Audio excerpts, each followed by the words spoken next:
ஐயா வணக்கம். நாங்க திருவண்ணாமலை மாவட்டம் தண்டராம்பட்டு வட்டம் கொலமஞ்சனூர் கிராமம் இங்க இருந்து வரோம். இங்க ஒரு வீட்டு வரி ரசீது கேட்டு 2 வருஷமா கேட்டுக்கிறோம். ஜட்ஜி அம்மா புண்ணியத்துல அவங்க சர்வீஸ் கொடுக்க சொல்லிட்டாங்க. நாங்க சர்வீஸும் வாங்கிட்டோம். இப்போ கலைஞர் வீடு கட்டும் திட்டத்துல கலைஞர் கனவு இல்லத்துல ஒரு 19 வீடு கொடுத்ததா தகவல் உரிமை சட்டத்துல எங்களுக்கு லிஸ்ட் கொடுத்துருக்காங்க. அதுல 10 வீடு போர்ஜரி. ஒரு வீடே இல்ல. ஒரு ஆயா இருக்கிறாங்க. அந்த ஆயாவுக்கு 80 வயசு இருக்கும். கண்ணு தெரியாது, காது கேட்காது. அந்த அம்மா பேர்ல பணம் எடுத்துக்கிறாங்க. எப்படி எடுத்தாங்கன்னு கேட்டா பைபாஸ் அக்கௌண்டா. அது எப்படி நமக்கு சரியா விளக்கம் தெரியல. விளக்கம் தெரிஞ்சவங்க கமெண்ட்ல சொல்லுங்க. அந்த வீடு எங்கன்னு கேட்டா இவங்க அதுல உங்ககிட்ட சொல்ல முடியாது. நீங்க மனு போட்டுக்கோ, கோர்ட்ல கேஸ் போட்டுக்கோ அப்படின்னு வீடியோ அலட்சியமா பதில் சொல்றாரு. நாங்களும் அவர்கிட்ட என்னைக்கு மனு கொடுத்தோம் இது சம்பந்தமா 30/6/2025 ஒரு மனு வீடியோவை பார்த்து கொடுத்தோம். அவர் எந்த ஒரு ரெஸ்பான்ஸ் பண்ணல, அந்த ஆய்வு பண்ணல. அவர் எந்த ஒரு சின்ன நடவடிக்கை எடுக்கல. இவர்கிட்ட கொடுத்து புண்ணியம் இல்ல. ஏன் சாவியை ஒரு திருட கையிலேயே சாவி கொடுத்தா என்ன பண்ணுவாங்க? ஏன்னா திருடனவங்கள இவங்கதான். இவங்க கிட்ட ஒரு மனு கொடுத்து வாங்க ஆய்வு பண்ணுங்க கூட வருவாங்களா? இவங்க வரல. நாங்க மாவட்ட ஆட்சியர்கிட்ட போய் கலெக்டர் கிட்ட மண்டே பெட்டிஷன் கொடுத்தோம். இந்த மாதிரி எங்க வீடு காணாம போய் ஒரு வீடு கொடுத்தாங்க ஐயா, ஒரு வயதான ஆயாவுக்கு ஆதரவற்ற ஆயா. அவங்களுக்கு எதுவுமே இல்ல. அந்த இடத்தை தவிர 1.25 சென்ட் அந்த இடமும் ஸ்ட்ரிக்டா எடுத்து வச்சிருக்கிறோம். டாக்குமெண்ட் இல்லாம சும்மா எல்லாம் பேசல. அந்த அம்மா முனியம்மாள் துரைசாமி 1.25 சென்ட் சொந்தமான இடம் இருக்குது அந்த அம்மாவுக்கு. இதை தவிர அந்த அம்மாவுக்கு அந்த ஊர்ல சொத்தோ சுகமோ புருஷனோ பிள்ளைகளோ பேர பிள்ளைகளோ வீடோ வாசலோ எதுவுமே கிடையாது. இது ஒண்ணுதான் அந்த அம்மாவுக்கு இருக்கிற ஒரே சொத்து. இந்த இடத்த வச்சுதான் அந்த அம்மாவுக்கு வீடு கொடுத்துருக்காங்க. இது தகவல் உரிமை சட்டத்துல அவங்க கிட்ட வாங்கின ரிப்போர்ட் தான். நாங்க தயார் பண்ணல ஐயா, பிடிஓ ஆபீஸ்ல இருந்து கொடுத்தது தான். அடுத்தது அந்த வீட்டு அந்த அம்மாவுடைய நிலைமை வீடு இன்னும் அந்த குடிசை வீட்டுல அந்த பாட்டி அந்த வீடு எப்படி ஆனா பில்லு மட்டும் ஃபைனல் ஆயிடுச்சுங்க. இந்த பணம் எங்க போச்சு? இப்படி திருடி தின்றவங்க ஏன் எங்களுக்கு ஒரு வீட்டு வரி ரசீது கூட தரல?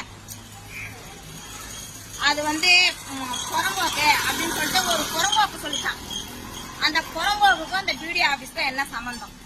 அவர் அப்பா எதனா தண்டராம்பட்டு ஒன்றியத்துக்கு இதை ஸ்பான்சர் பண்ணாரா? இல்ல அவங்க வீட்டுக்காரம்மா அவங்க அம்மா வீட்டுல இருந்து வரும்போது சீரா எடுத்துட்டு வந்ததா? இந்த பில்டிங் அரசாங்கம் எதுக்கு இந்த பில்டிங்க கட்டி கொடுத்துருக்காங்க? இவங்களுக்கு எல்லாம் எதுக்கு ஊதியம் கொடுக்குறாங்க? ஏழை மக்களின் வாழ்வாதாரத்தை பெருக்கிறதுக்கு வளர்ச்சி அடைய வைக்கிறதுக்காக தான் இவங்க வேலை பாக்குறது. இது என்ன கட்சி ஆபீஸா அரசாங்க அலுவலகமா? சொல்லுங்க. சொன்னா எம்எல்ஏ கிட்ட சொல்லிடுவாங்க, எம்பி கிட்ட சொல்லிடுவாங்க, மந்திரி கிட்ட சொல்லிடுவாங்க. எங்களை தூரமா எங்கன்னா எங்க கொண்டாடி பிள்ளைங்க எல்லாம் ஒரு இடம் இருப்பாங்க, நாங்க ஒரு இடம் எங்களால வேலை பார்க்க முடியாது, எங்களுக்கு ரொம்ப சிரமமா போயிடும் அப்படின்னு சொல்றாரு. காரணம் அந்த எம்எல்ஏ எம்பி மந்திரி எல்லாம் எங்களுக்கு என்னத்தை கிழிச்சாங்க? எத்தனை வீடு சாலையில அடிபட்டுச்சு? அவங்க வாழ்வாதாரம் என்னாச்சு? அவங்களுக்கு இலவச வீட்டு மன பட்டா கொடுத்தாங்களா? இல்ல இலவச வீடு கொடுத்தாங்களா அப்படின்னு ஒரு முறையாவது இந்த அரசியல்வாதிகள் ஆய்வு பண்ணாங்களா?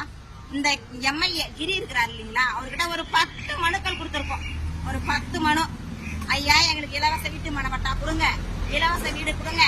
சின்ன சின்ன பசங்களை வச்சுன்னு காட்டு பகுதியில நாங்க ரொம்ப கஷ்டப்படுறோம். பாம்பு பள்ளி பூச்சி திருடங்க போறவங்க வரவங்க தொந்தரவுகள் தாங்க முடியல. தனிமையில பெண்களை வச்சு இப்பெல்லாம் இருக்கிறது எவ்வளவு சிரமம் அது எல்லாருக்குமே தெரியும். அதுலயும் இந்த பீரியட்ல சொல்லவே வேணாம், உங்களுக்கு நார்மலாவே எல்லாமே தெரியும். இவ்வளவு சிரமப்பட்டு இருக்கிற எங்களுக்கு ஒரு இலவச வீடு கொடுத்தா என்ன? பாரின் போய் 4 வருஷம் ஆனவங்களுக்கு ஒரு இலவச வீடு பில்லு ஃபைனல் ஆயிடுச்சு. எழுந்து நிக்க முடியாத ஒரு மூதாட்டி ஆதரவற்றவங்களுக்கு ஒரு பில்லு ஃபைனல் ஆயிடுச்சு.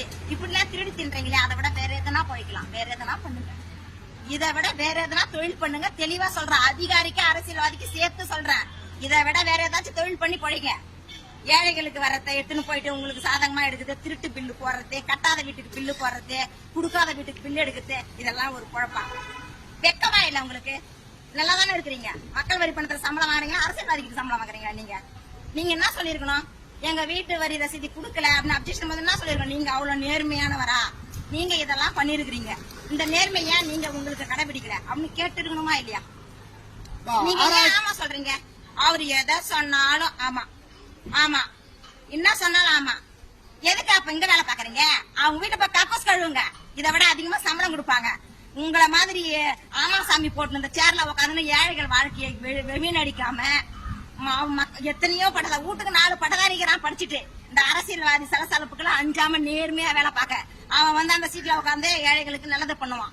உங்களால முடியலன்னா நீங்களாம் பதவியை விட்டுட்டு நீங்களாம் உங்க வேலையை ராஜினாமா பண்ணிட்டு வீட்டுக்கு போயிடுங்க. நேர்மையா இருக்கிறது சிரமம்னு உங்களுக்கு தெரிஞ்சு தயவு செய்து சொல்றேன், நீங்களாம் அந்த வேலையில இருக்காதீங்க.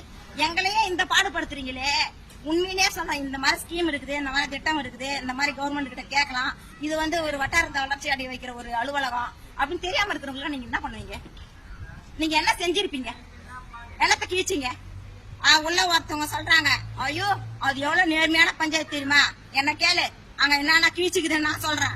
ஒரு ஆரம்ப சுகாதார நிலையம் இல்ல, ஒரு போஸ்ட் ஆபீஸ் இல்ல, ஒரு கிராம நிர்வாக அலுவலகம் இல்ல, எங்க ஊர்ல ஒரு ஸ்கூலு ஒரு அங்கன்வாடி 2 இருக்கு. அந்த மாதிரி நேர்மையான ஊருன்னு தமிழகம் ஃபுல்லா தெரிஞ்சுக்கிட்டோம்.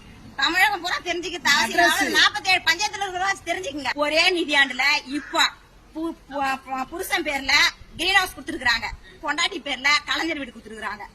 எப்படி ஒரே ஒர்க் ஆர்டர்ல ஒரே மாசத்துல RRH திட்டத்தின் கீழ் வீடு மறுசீரமைப்பு பணி, அத அந்த பில்ல வாங்கிக்கினேன், அந்த வீட்டை இடிச்சுட்டு அதுல கேவிட்டி கட்டான், KKI அதுல கட்டியாச்சு. எப்படி பில் பாஸ் பண்ணாங்க?